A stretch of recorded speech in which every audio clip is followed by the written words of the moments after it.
What's up, guys? It's your boy Reesie Boy back with another What's Up, Reesie fam. Okay, guys, so now that I have like a lot of new followers and new subscribers, guys, and I'm almost to 3K, thank you so much, guys. A few more. We just reached to 2,070K, guys. We're so close to 3K, guys. Like not a few more, a lot more, but I appreciate it, guys, if we could reach it before this year's, even whenever you guys can do it, I appreciate it, guys. So all you have to do is just hit the little subscribe button, turn on my bell. You guys will know every time I post, it'll come across your phone.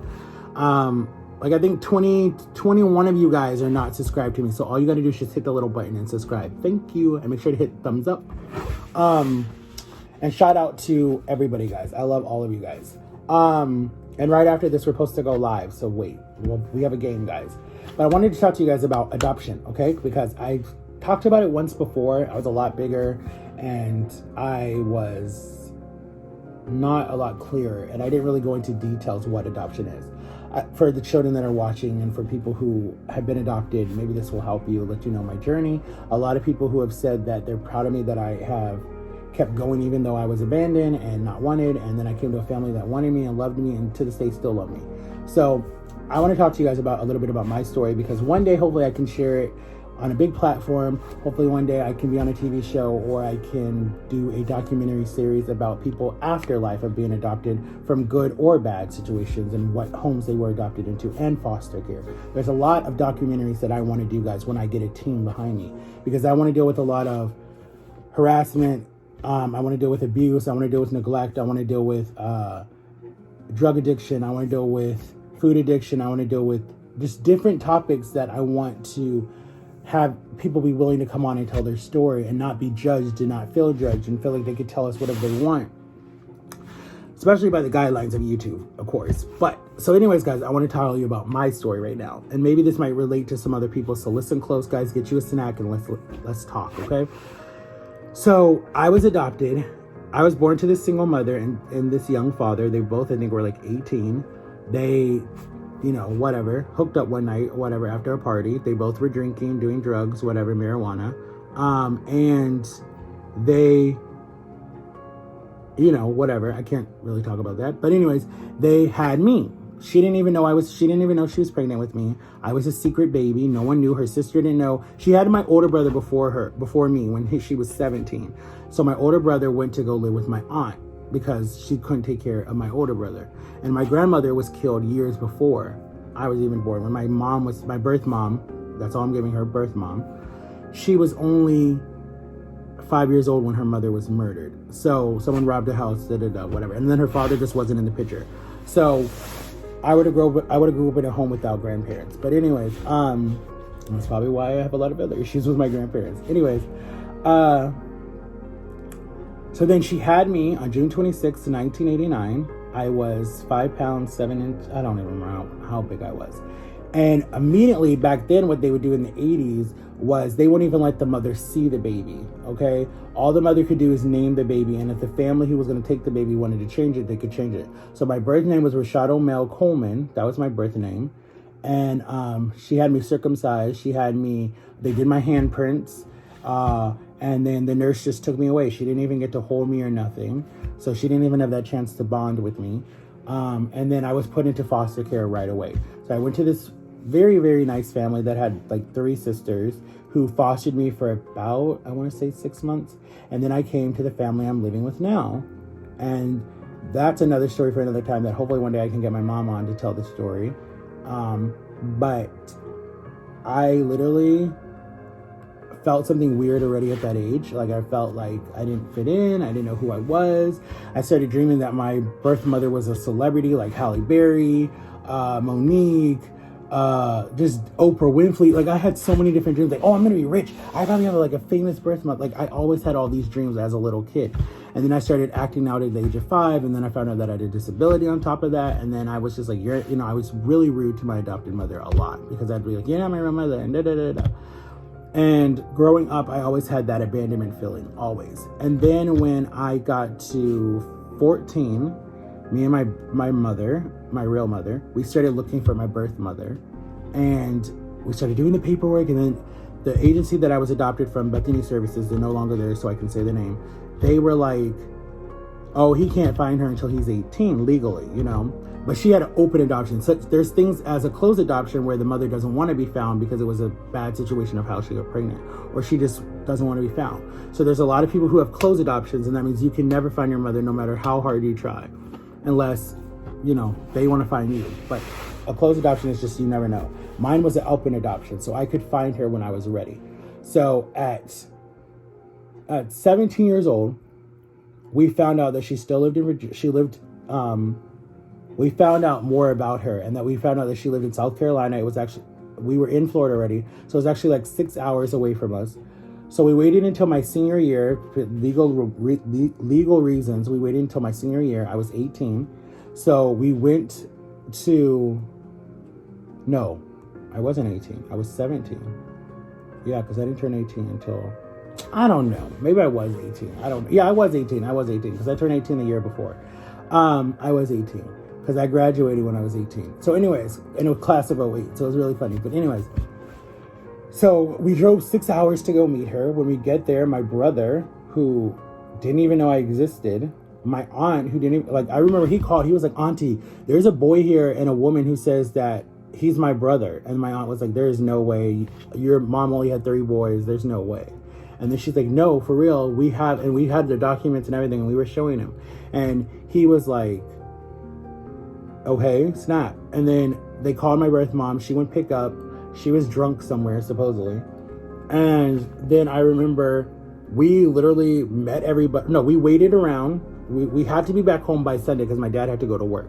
So we had to be back home by Sunday in Orlando, Florida. So we drove the 6 hours, literally had to get a hotel room, go out to eat. And I was like, my nerves were like shot. I couldn't even eat. And then I remember we got the call, like literally we were about to leave, and we got the call like Saturday night that she would meet us Sunday morning. And it was like something you would see on like a reality show. Literally, it was like a reality show, because it's like 1 minute she was saying she never had a child and she was denying it. Next minute she was saying she did, and she was like back and forth, back and forth, back and forth. By that time I was like, I don't care. Let's just go home. Like, I don't care. I don't need to know this. Too much stress for me right before I'm about to graduate. And it was my spring break, and I wanted to party with my friends or hang out with my friends. So then I remember we went back on Sunday morning. We met her. She comes out. There's a picture that I'm going to show you guys, and I probably will make that as my screensaver or thumbnail for this video. And she hugged me and was crying. I wasn't crying because I didn't know this woman, so why am I going to cry? I just hugged her. I was like, oh my God. Da, da, da. I go in the house. I meet all 3 of my brothers. She had 4 boys. And I get to meet my aunt, who was frustrated. I got to meet my cousin, who was really cool, and my little cousin. And then I got to meet my mom's best friend, who looks like Keisha Cole's mom, literally. And at that time, I was watching the Keisha Cole show on VH1. So it was really funny to see that. And just talk. We talked for like 3 hours, and then we had to get on the road, and then we drove back. And I was like, I want to keep in touch with you guys. Do you want to come to my graduation, like, in May, you know, because this was like April, and I was like, it's the next month. Do you guys want to come? They're like, yeah. We'll definitely try to make it. I was like, okay, cool. So we left, get on back on the road. I was really surprised about it. Went back to school, told my teacher. My teacher was like, you need to read the, you know, tell us the story. So I had a little booklet made, took the pictures, told them. And it was really cool. It was really cool meeting her. And knowing that I had another people out there, you know. But they come to my graduation the next month. They come to my graduation. They drove 6 hours. I actually have pictures. Let me see if I can show you guys the pictures. Hold on one sec. Let me see if I can tell you guys. Show you the pictures.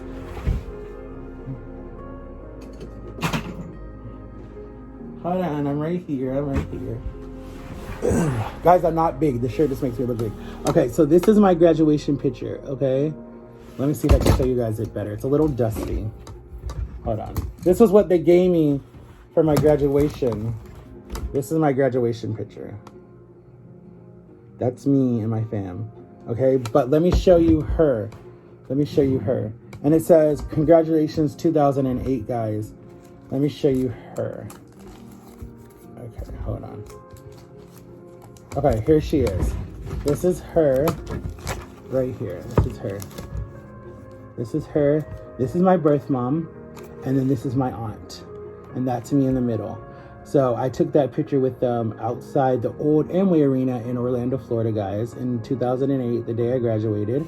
And I was a little chunky there, guys, but believe me, I was still playing football, guys, so I was a little still heavy. But I was like probably like 250, what I'm trying to get to now. But that's her, guys, if you want to see her. That's her. And then down here are my real parents who raised me. Those are, oh my God, can I show you? Those are my real parents that raised me, guys, at my graduation. They were so proud of me because with a disability, you're not really supposed to graduate. You actually can stay in school until you're 21, but they were really proud of me that day. And you can see it says, this was May 27th, 2008 at 2:53 p.m. The graduation started at 3, went until 5 because we had the biggest class in Orlando, Florida that year.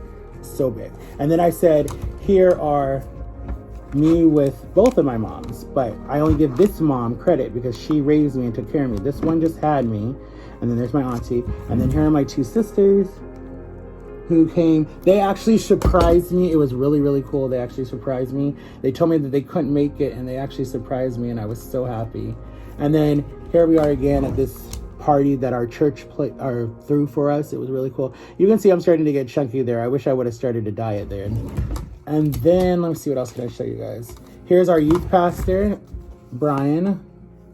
Brian was our youth pastor at the time, and they surprised me with that party too. Brian was really cool. I should have worked under Brian, but I don't know. I was kind of still like wanting to be involved with my church. Here's me and my dad throwing bubbles. It was really cool. And then here's the class that graduated with me. Some of my friends from the youth group that I met. I had a crush actually on this girl right here. I had a crush on her. Her name was Katie. Katie was really pretty. I don't know where any of these people are actually. And then here's my rest of my family. And we were at my graduation party. I actually did 3 parties because they actually came on a Monday. Oh, there's my grandma that you guys would have loved. They actually came on a Monday. They came the night before my graduation. And I remember my mom was like, what do you want for your graduation? Do you want a ring, a limo? Do you want to go to prom? Or do you want just a book and then a party? And I was like, just a party. Like, I didn't want to be all dolled up and deal with all that stuff. I still haven't even finished filling this thing. But this is literally what they gave me at graduation. This was it. This is what they gave me. So, okay. So, those were the good moments, right, guys? Those were the good moments. So, you would think that we would stay in touch and be like super, super close and da-da-da-da. Yeah, right. So, after I walked across the stage, we met up outside of the arena. And it was me, my best friend, Simone, Elijah, my sisters, my brother, because he didn't want to come, but they dragged him to come, and my grandparents and my aunt and my other aunt. And my cousins wanted to come, but they weren't allowed to, because a lot of people were going to have to leave school because school was still in session because it was a Tuesday. They were going to have to leave school, but their parents wouldn't let them. And then my best friend wanted to come, but he was grounded, so he couldn't come. So we all went and ate at my favorite buffet, Chinese buffet at the time. And I had to stand up, and there was another class, this other girl that was in my class. She was there with her family. And so I had to stand up, say a speech. They made us a cake. They sang. I don't know what they sang. I don't remember. And then they weren't even there. I was like, where's Regina? I was like, where's Regina and Tanya and all them? And they're like, oh, they left. They had to get back on the road. No, they did not. It was 6 hours away. It was not that. And the later it gets, the better it's for you because there's not a lot of traffic. 5 o'clock traffic is bad. If you would have waited until 8, 9 o'clock at night, you'd have been good. You could have just straight through. So I was a little hurt about that, but I'm like, okay, maybe they'll come back. Guys, I didn't see them. I haven't seen them since then. I'm so serious. I have not seen them since my graduation, okay? And that was over 10 or 11 years ago. That was 2008, okay? She called me when I was on my missions trip. She called me for my 19th birthday. I said, thank you, talked to her a little bit. Then I didn't hear from her again for another 5 years after that. Then she popped up again when I put a message on Facebook saying, why do you guys act like I want something from you guys? I don't want anything from you guys except a relationship. You know, like I want to be close to that family, but I felt like they wanted something from me. So then she wrote me a long letter saying that I hurt her by that because she was like, I'm doing the best that I can, blah, blah, blah, blah, blah. And I was like, I was not trying to attack you. I was just telling you how I felt. So then we lost a little contact again until 2015, she called me and told me that she found my birth dad, and my birth dad was named Marvin Richardson, and that she reached out to his sister and found out that he's still alive, but he lives in Virginia, and he would love to get to know me.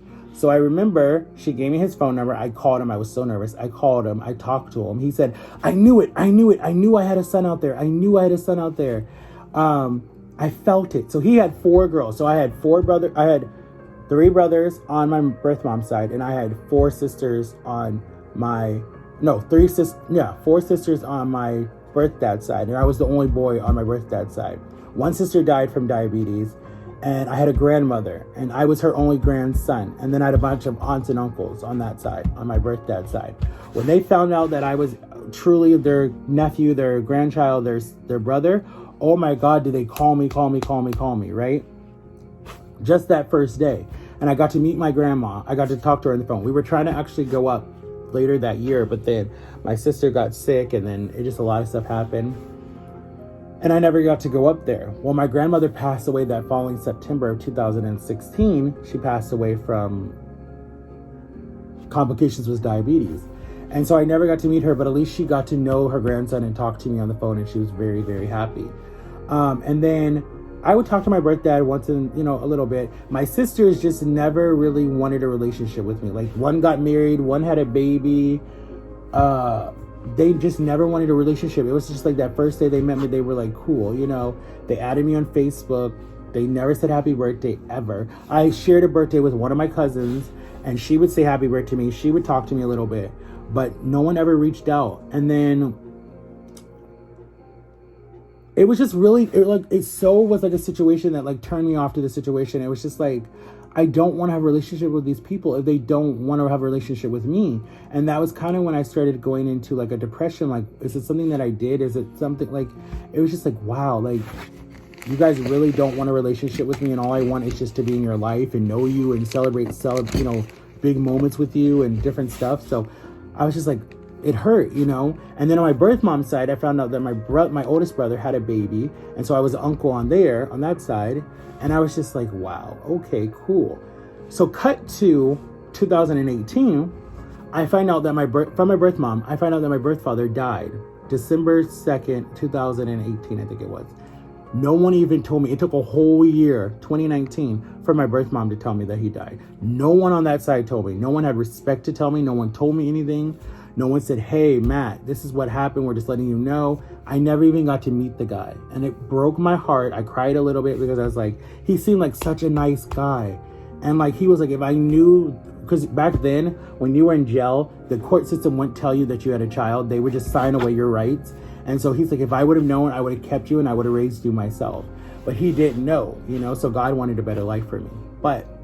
And he wasn't selling like bad drugs. He was just selling like the little small stuff, that's legalized now. But back then it was bad. So he got in trouble for it. So it wasn't like he was a bad, drug dealer. It was just like little small stuff that is legalized now. And then he got his life better, But it hurt me so bad that he died, and no one even told me that he died. So my birth mom, I thanked her a lot for that. And then she started telling me, oh, I'm coming in December. I want to take your niece to Disney World. I'm coming in December. So I'm like, okay, I can get you tickets because Drama works there. So you don't have to pay for tickets.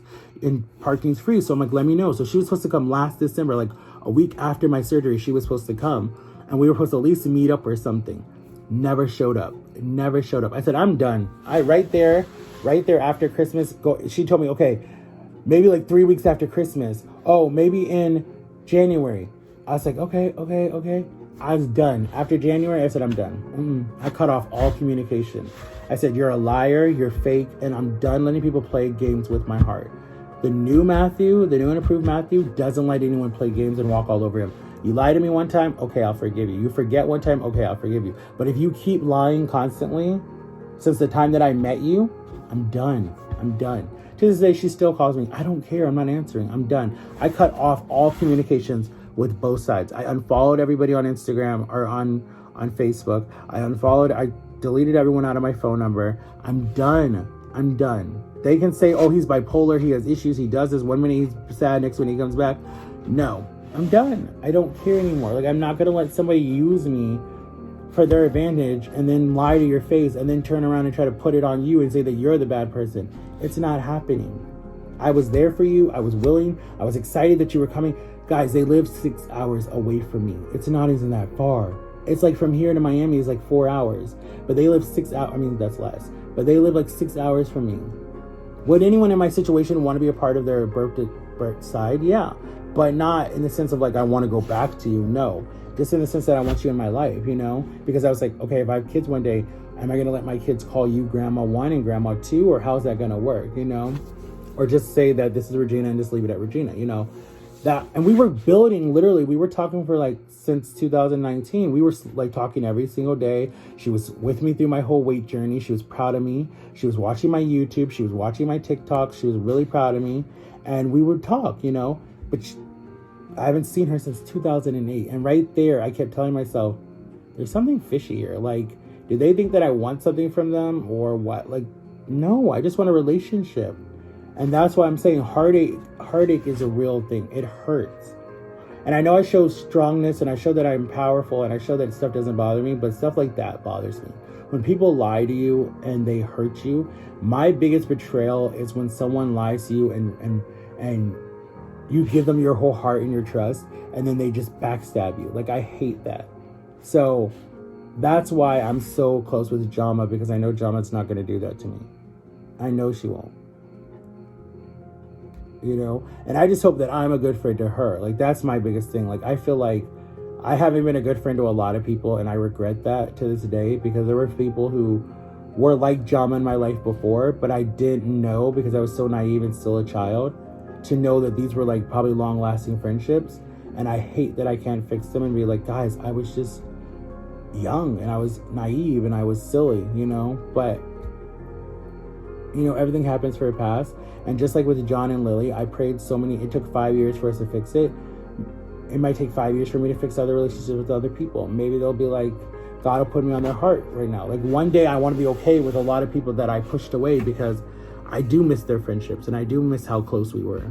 But right now, I'm happy and I'm content and I'm growing my YouTube career, and I don't want fake people to come back because they see that I'm making it on YouTube and because they see me like in a commercial or something like, oh my God, Matt has money, let's go to Matt. No, I don't want fake people. I want true, honest people that are going to be like, yo, I got your back. I'm here for you.